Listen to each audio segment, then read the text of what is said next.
सुप्रभात। मैं जगेंद्र राणा। सतलोक से सतगुरु का अवतरण।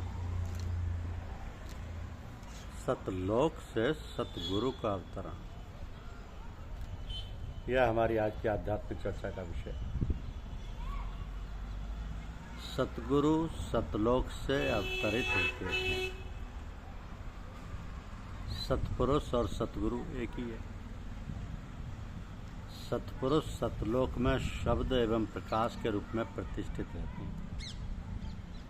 संस्कारी एवं अधिकारी जीवों के कल्याणार्थ जब सतपुरुष नर रूप में अवतरित होते हैं तो उन्हें सतगुरु या संत सतगुरु कहते हैं।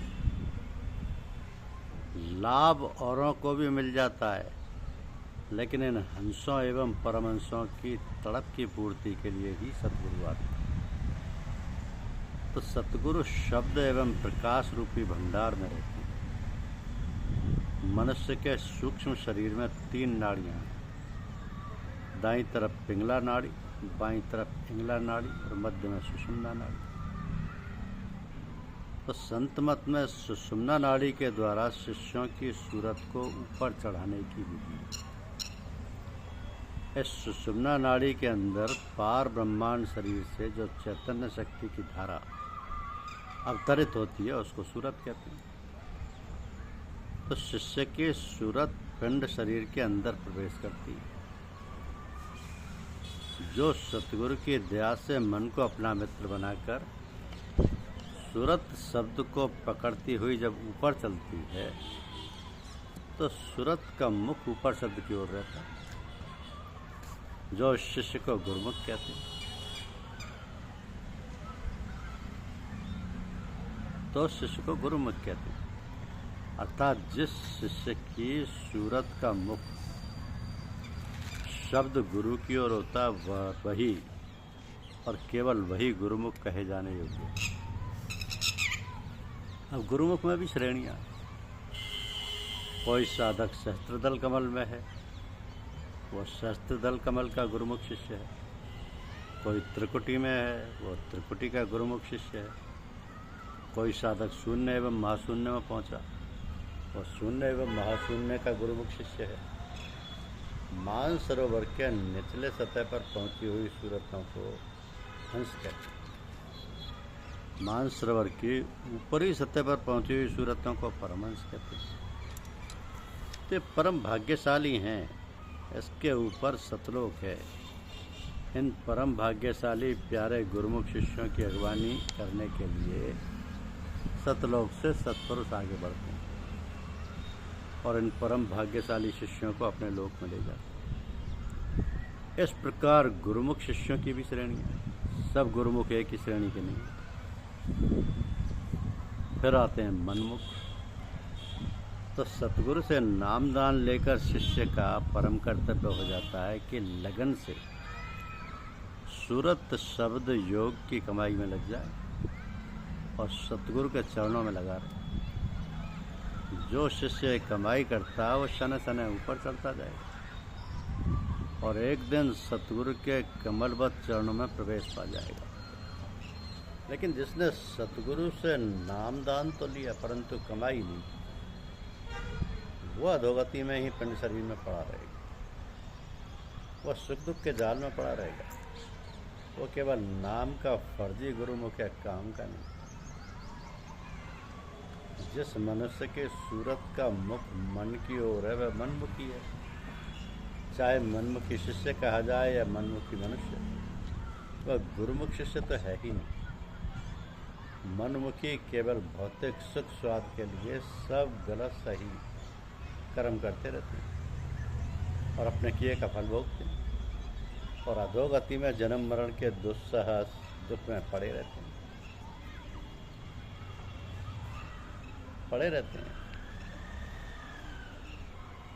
तो जब शिष्य स्वयं की इच्छाओं को गुरु को सौंपकर उनकी इच्छा अनुसार कार्य करता है तब वो गुरुमुख कहलाता है। यही शिष्य का अभ्यास उसे पूर्ण समर्पण की स्थिति में पहुंचा देता है। इस स्थिति में आने पर गुरु शिष्य के मध्य केवल स्थूल शरीर का अंतर रह जाता है और शिष्य की वाणी गुरुदेव की वाणी हो जाती है। स्वामी विवेकानंद जी इस बात के उदाहरण स्वरूप है। गुरुदेव जहाँ रहते हैं वहाँ पर लोगों को सुख पहुँचाने की भावनाएं और प्रेम की धारा सदैव बहती रहती है, क्योंकि वो स्थान गुरुदेव की आत्मशक्ति से सींचा हुआ होता है। इसलिए गुरु स्थान का अपना विशेष महत्व होता है। गुरु का निवास स्थान तथा उसमें मौजूद वो सभी वस्तु जिन्हें गुरुदेव ने स्पर्श करके अपने कार्य में लिया था, उनकी याद सदैव दिलाती रहती है। इसलिए शिष्य को चाहिए कि यदि गुरुदेव स्थूल शरीर में नहीं है तो गुरु पूर्णिमा के अवसर पर उनकी याद बनाए रखने तथा सम्मान देने के लिए गुरु स्थान के दर्शन का प्रयास करें। शिष्य के हृदय में यह दृढ़ विश्वास सदैव होना चाहिए कि गुरुदेव केवल स्थूल शरीर का त्याग कर अपने दिव्य लोक सदैव के लिए चले जाते हैं। उनका सूक्ष्म व कारण शरीर कभी नष्ट नहीं होता, जिसके कारण वह इस भौतिक संसार में अमर होकर हमेशा रहते हैं। इसी विश्वास से शिष्य गुरु को जीवन पर्यंत स्मरण करके गुरु में हो जाता है।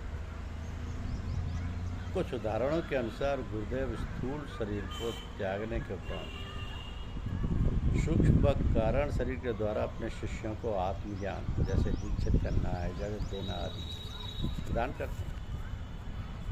कभी कभी गुरु महाराज स्वप्न में अपने शिष्यों के मध्य रहकर सत्संग भी कराते हैं, इच्छानुसार आत्मज्ञान की डिग्री भी प्रदान करते हैं।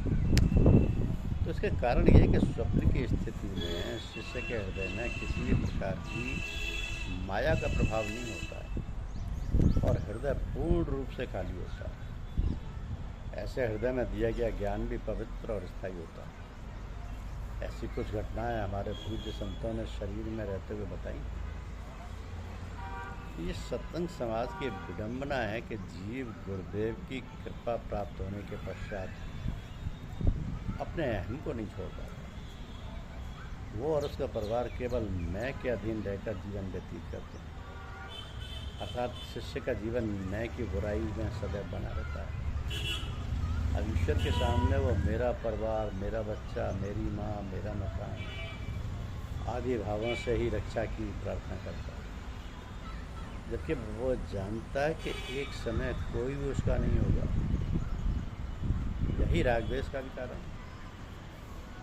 ऐसी स्थिति में गुरुदेव शिष्य के मन को तोड़ने का कार्य करते हैं।